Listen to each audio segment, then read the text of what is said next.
IFM News, Presyo Petrolyo.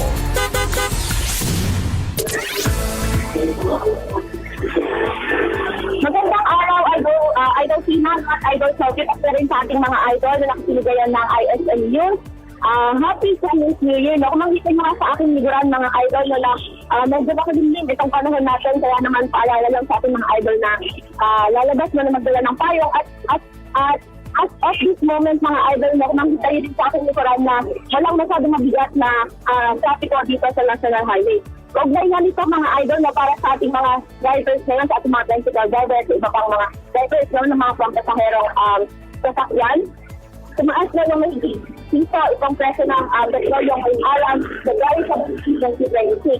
Dito nga nasa ilabas na abiso ng mga oil companies, tumaas ng 1.20 pesos ang gasolina. Kung matatandaan natin mga idol, ito na yung isa-aling na linggo na may pagtaas habang sa oras at ikal naman tumaas din ng 60 centavos, kung saan ito na rin yung ikawalong linggo ng pagtaas ito. Sa petrol mga idol, ang kanilang diesel max ay nasa 57 pesos, ang kanilang turbo diesel ay nasa 59 pesos, ang kanilang extra advance ay nasa 55 pesos, habang ang XUS naman ay nasa 56 pesos. Dito naman sa fuel save, fuel save diesel ng Shell ay nasa 63.70 pesos, ang kanilang D-Power diesel naman ay nasa 72.70 pesos, ang fuel save gasoline naman ay nasa 62.90 pesos, habang nasa 63.90 pesos naman itong D-Power gasoline.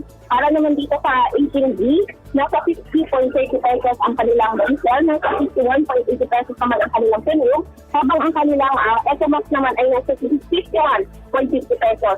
Samantalang mga idol, itong nakaraang linggo rin ay inununsyo na ni Mr. Rodel Romero, yung Assistant Director ng Department of Energy, dito sa maaaring pagtaas ng presyo ng gasolina dahil nga dito sa umiiting na geopolitical ang dala dito sa supply ng mga petrolyo. At yan ang ating oil price update. Ako si Idol Sena Maria Lang, Idol. IFM News, Presyo Petrolyo.